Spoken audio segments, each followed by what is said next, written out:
You're tuned in to the Ross Tucker Football Podcast, guiding your gridiron journey, none other than your host, former NFL lineman, Ross Tucker. Oh, yeah, it is.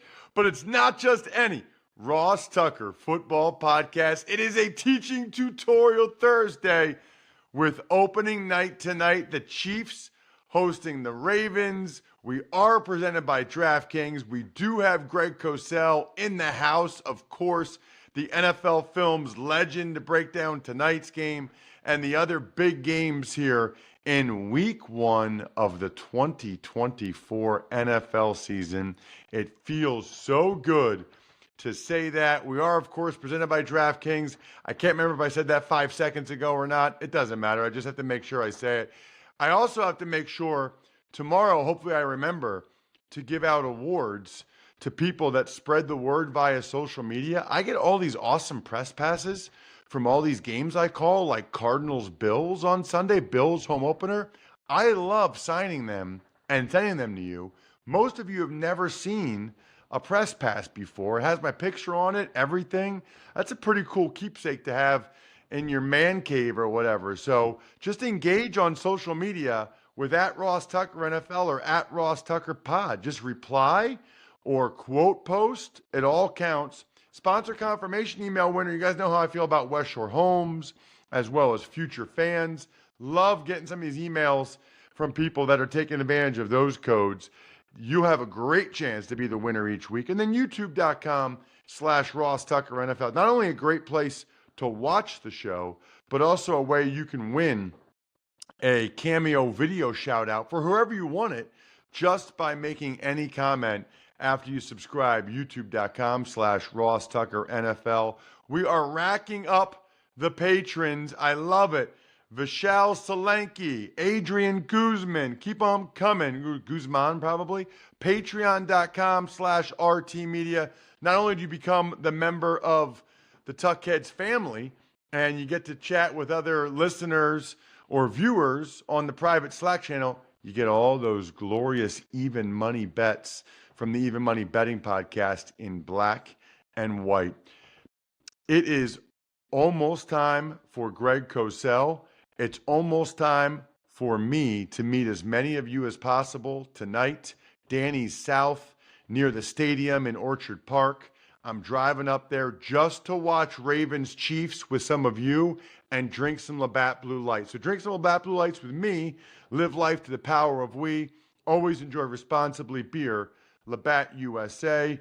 And want to welcome everybody that is watching us on Vizio Watch Free Plus. We're now on yet another fast channel to go with Roku and Samsung TV Plus and all the other ones. Welcome all of the new Vizio viewers. It's Big Show time. The Big Show. Okay, Greg, let's start with a contract I want to get your opinion on. Patrick Surtain just signed by far the biggest contract ever for an NFL defensive back. He's still only 24, two-time Pro Bowler. He's been all pro. Obviously, the Broncos have not been good, but he has. Yeah, and, I'm not going to sit here and say I study every corner in the league in detail as an individual, but I remember talking to some coaches this summer, just, in general, and different topics come up, and all I heard was that Patrick Surtain is the best corner in the NFL. So I think that pretty much speaks for itself. I never get into the money. As you know, the money's the money. Guys are going to get paid. You and I, you played. We never begrudge any player getting as much money as they can. So I don't even think about that. But I think it's pretty well regarded around the league that he's the best corner in the NFL. Wow. And only 24. That's got to be very exciting. Well, it's funny you say that because I remember when there was talk, was it this year or even the year before, about him possibly being traded? Remember that? Yes. And I remember teams saying, well, I don't want to give up a first-round pick. And again, I don't work for a team, so maybe if I was in a team's building, I would think differently because obviously there's a lot of groupthink when you're in a building. I just said to myself as an outsider not working for a team, you mean you're going to tell me that you're not going to give up a first-round pick for a 23-year-old corner, the best in the league, a premium position, because you're going to give that up for a maybe? Because you never know about a first-round pick, and Patrick Surtain is not a maybe. And see, that always strikes me as interesting, and that's the whole philosophy of the draft, which is a whole different question than we're talking about now. But that always struck me as very interesting. Yep, let's get to some of these games, Greg, because I am beyond fired up. Kudos to Ani Bose, who was on yesterday's show, and Mike North in the NFL scheduling department. Every primetime game is awesome. There's some other good games on the Sunday slate as well. We start with the Ravens and the Chiefs. And It's interesting, Greg. I didn't know this until talking with John Daigle yesterday on the Fantasy Feast podcast. Steve Spagnuolo kind of has Lamar Jackson's number when you look at the last 4 meetings or so. I mean, Lamar has not fared well against Spagnuolo's defense. No, and a lot of it has to do with pressure. One thing about Steve Spagnuolo, as we both know, Ross, is that he is not going to back down from being aggressive with pressure. And when they played in the AFC Championship game a year ago, Lamar Jackson had 46 dropbacks, which is probably more than the Ravens want, but that's the way the game played out. 19 of those 46 dropbacks, Steve Spagnuolo brought pressure, 5 or more.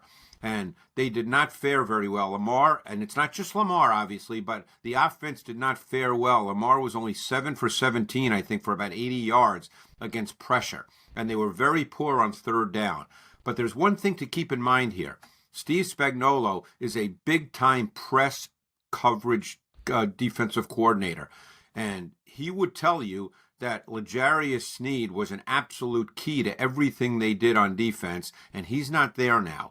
So I'm very curious to see how this plays out because he wants to press because he's a big believer in it. So we'll see, tonight how that works. But they press and they attack with pressure, and the Ravens with Lamar have not handled that very well. It's a terrific point about Sneed. He made several plays in that game. I think that the Chiefs felt like they have some other good young corners, and they didn't feel like they could pay everybody. No, and they had to pay Chris Jones, and, it probably came down to one or the other, and they decided to pay Chris Jones. Well, they paid Creed Humphrey recently. Right. They haven't paid Trey Smith yet, their right guard, who I think is sort of the enforcer of that line, right? And hey, I don't know if you had a chance to talk to him at the O-line Masterminds. He's a really impressive kid. I spent a little time talking to him.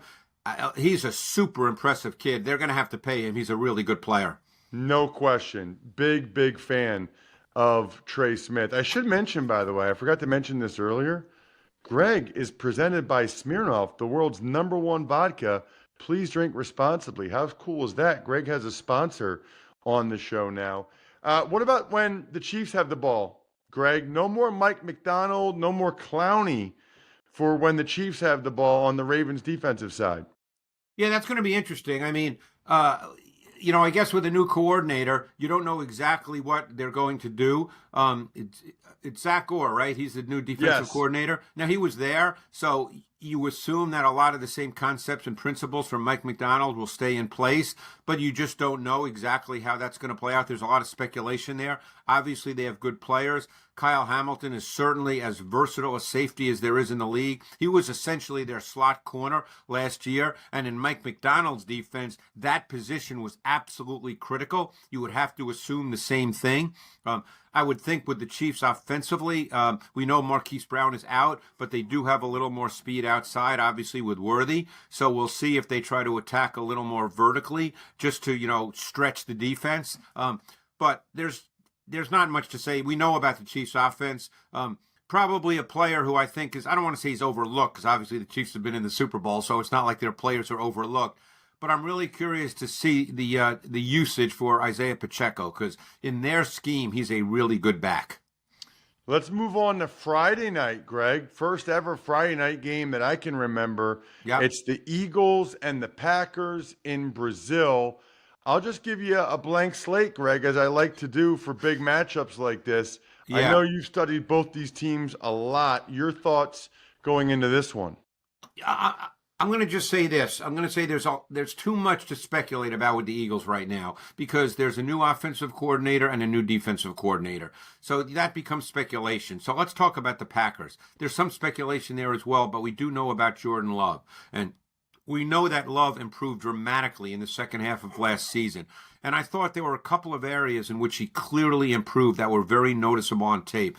Number one, I thought he had such a better feel for understanding the defense before the snap of the ball.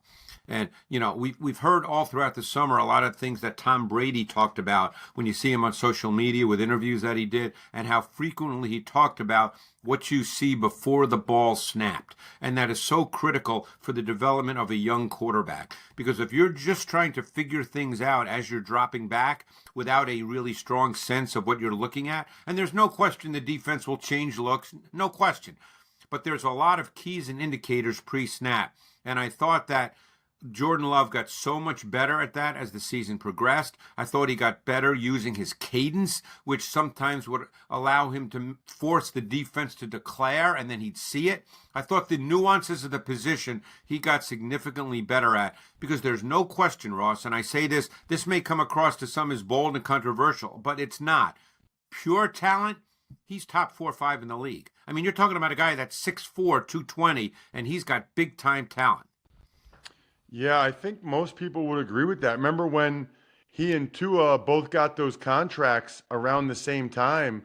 You and I were saying, Greg, that if they both hit the market, I think there'd be a bunch more teams interested in Jordan Love than they would be in Tua. For a bunch of different reasons. I don't think that's a question at all. All right. What about some of the Sunday slate? One that jumps out to me, it's Pittsburgh and Atlanta, because of, Arthur Smith and the newness, and each team has a new quarterback. There's just a lot of new there for the Steelers and the Falcons, Greg. Yeah, I mean, look, there's 16 new offensive coordinators, Ross, and 17 new defensive coordinators in the league right now. So there's a lot of speculation and unknowns right now.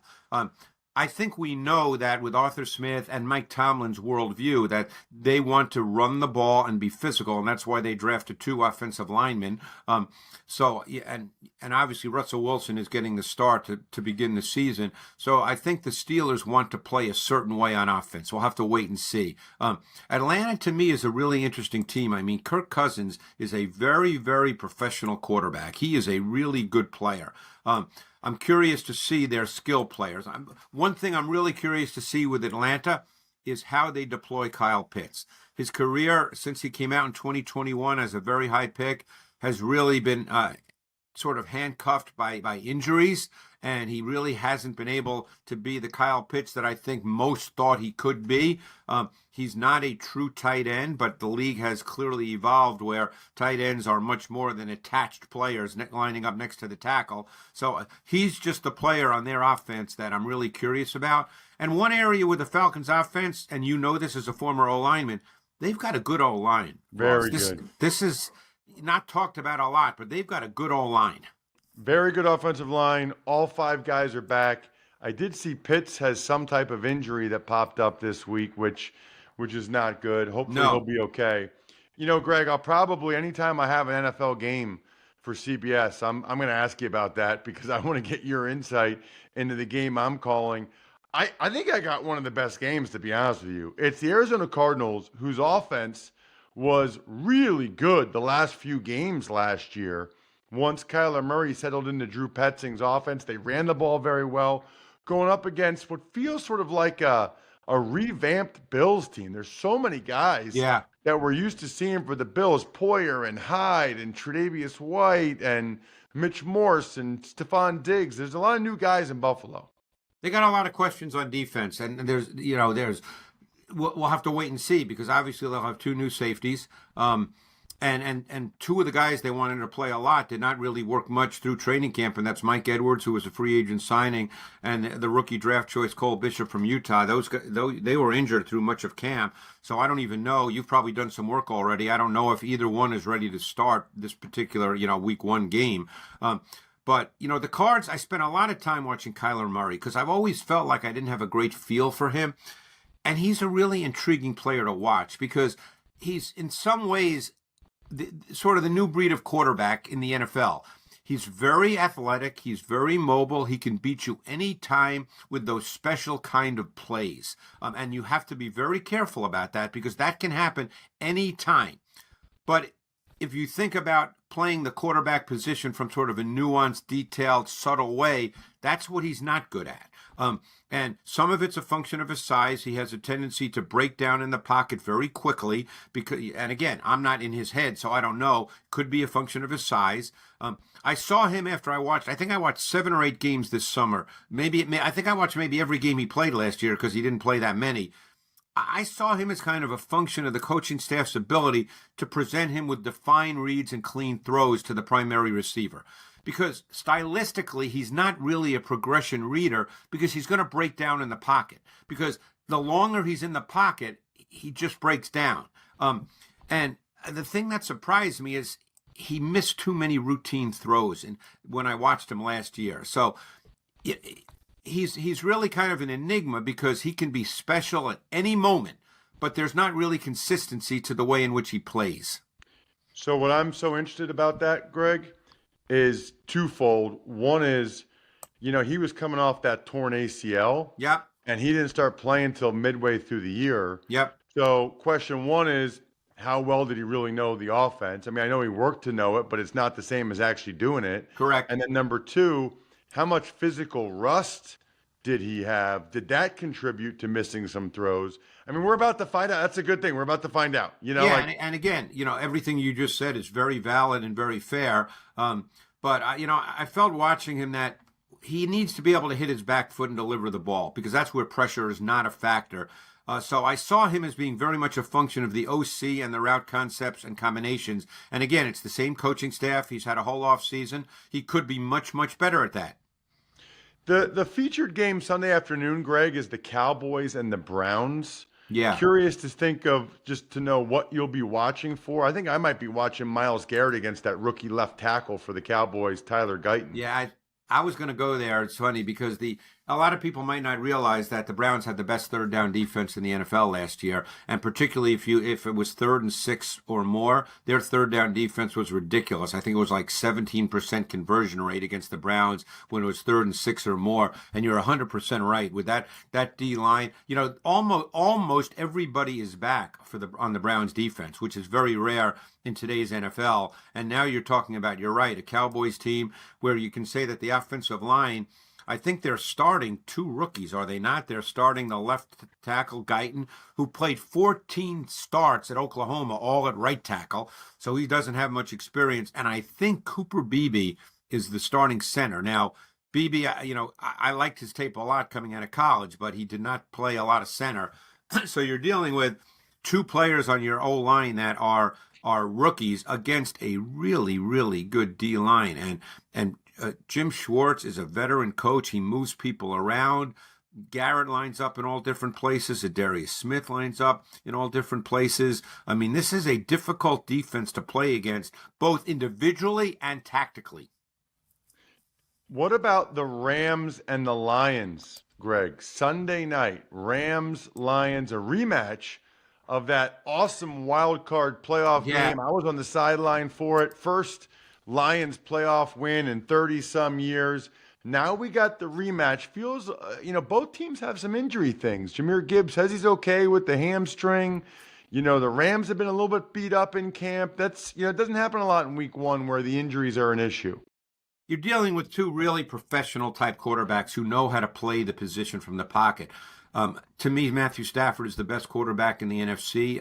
To me, there's not a question about that. And Goff, because of the focus, of course, today on the ability to make, sort of those second reaction improvisational plays, of which neither one, that's not their game necessarily. Stafford can do it, Goff not necessarily, but both those guys are really, really pristine from the pocket. Both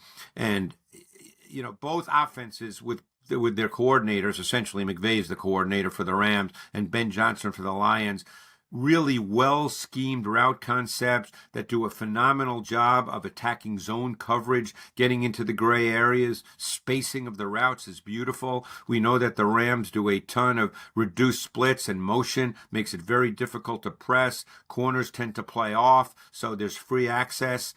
They do such a good job with presenting the primary read for the quarterback. And Stafford is a master at the line of scrimmage. I could show you so many plays from a year ago where he checked and audibled at the line of scrimmage and then, made the right call and made the right throw. So you're dealing with two guys who are just highly professional quarterbacks.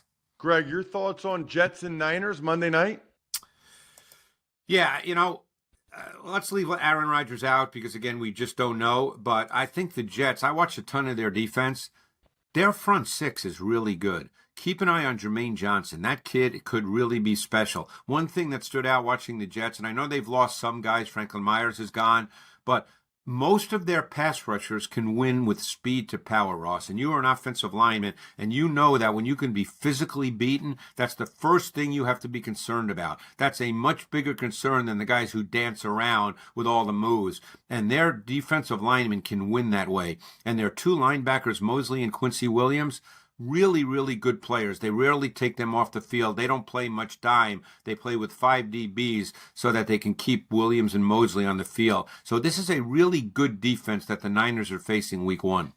Greg, you are the man. Thank you so much for the time, as always. Thanks, Ross. Appreciate it.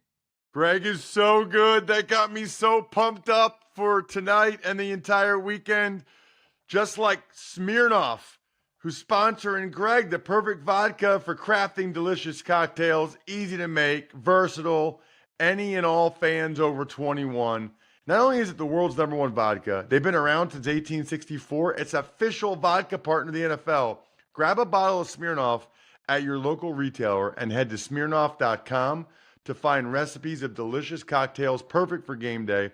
Please drink responsibly. Smirnoff number 21 vodka, distilled from grain, 40% alcohol by volume. The Smirnoff Company, New York, New York. Please do not share with anyone under legal drinking age. Shout out to Jesse Thacker, one of our listeners, or maybe they watch on YouTube, got a new entry door from our friends over at West Shore Home. The best return on investment of anything you can do to your house. It makes a huge difference with the resale value. Plus, if you guys checked out my Instagram at Ross Tucker NFL, the picture of my daughters on their first day of school, that's my new West Shore Home door that they put in last year that we absolutely love. And right now, you guys can get free installation with 48 months, 0% interest, plus an extra $500 off. You can't find that anywhere else. That's just for you guys, Ross Tucker listeners. Get the same door I did. It's gorgeous. Just visit westshorehome.com/Ross to redeem. That's westshorehome.com/Ross. Tuck's Takes. All right, feels good to say this, Ross, but we've got a game tonight. Kansas City Chiefs are hosting the Baltimore Ravens. Who do you like in this one, and why? I'm going to make this my DraftKings Thursday Night Football Pick of the Week, presented by DraftKings. DraftKings, the crown is yours. How do you pick the Ravens in this? I mean, that's hard to do. It's hard to pick the Ravens. It feels to me like the Chiefs, have gotten a new element of speed by drafting Xavier Worthy. I think they'll probably even be just as good at left tackle. I think that's one thing to note would be the rookie left tackle from BYU is something to keep an eye on for sure. But the Ravens, with 3 new starters on the offensive line, they lost Clowney. They lost their defensive coordinator. They might win tonight, but given Lamar Jackson's history against Steve Spagnuolo, I'm certainly not picking for that to happen. Give me the Chiefs. Pretty good game, I would say. I'll go Chiefs 23, Ravens 17. All right, Ross, bunch of contract notes to get to. Something you talked about earlier, Broncos quarterback Patrick Surtain. He gets by far the biggest defensive back contract in NFL history. Meanwhile, Washington, they give right guard Sam Cosmi a huge contract as well. Texans, they give backup quarterback Davis Mills a 1-year, $5 million extension through 2025. And a surprise injury, Philadelphia. Eagles linebacker Devin White, he is out with an ankle injury. Well, so Surtain, I mean, you heard what Greg said in terms of being the best corner in the league. And corners deserved a lot more. He just took them from $21 million a year to $24 million a year, which is well-deserved. Cosmi, I think, is a good player. I guess I wasn't expecting the Commanders to give him that big of a contract. I don't know that I look at him as like being one of the best right guards in the league. The Texans obviously really like Davis Mills. I think it was smart to lock him in through 2025. And the Devin White thing must have happened in practice. It popped up out of nowhere. Sounds like the Eagles were going to start Nakobe Dean anyway based on some of the reports that were out there. Speaking of reports, I hope as many of you as possible report to Danny South in Orchard Park tonight.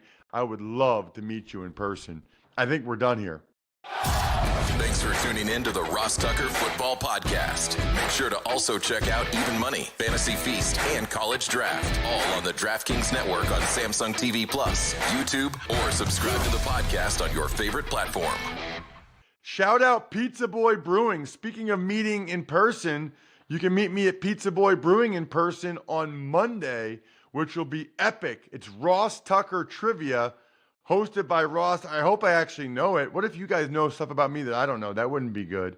Sporticulture, humanheadnyc.com, backofficeschedule.com, and the glorious best gift of all time, myfrontpagestory.com. An automatic autograph if you get a story for a loved one and send it to me, ross@rosstucker.com.